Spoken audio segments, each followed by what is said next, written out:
અમદાવાદથી સમાચાર ભર શિયાળે ચોમાસા જેવો માહોલ અમદાવાદમાં જોવા મળ્યો।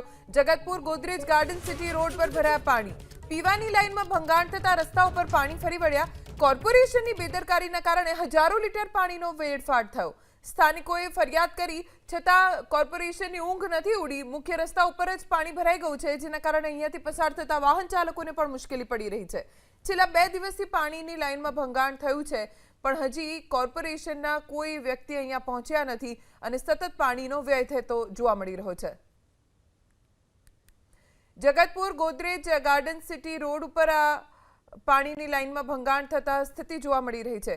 સ્થાનિકોએ અગાઉ કોર્પોરેશનને અનેક ફરિયાદો કરી છે। ભંગાણ થયું 2 દિવસ થઈ ગયા છે, પાણીનો વ્યય સતત થઈ રહ્યો છે અને ભર શિયાળે ચોમાસામાં પાણી ભરાય એવી રીતે આ આખા રસ્તા ઉપર પાણી છે। અહીંયાથી પસાર થતા લોકો, આસપાસ રહેતા સ્થાનિકોને મુશ્કેલી પડી રહી છે।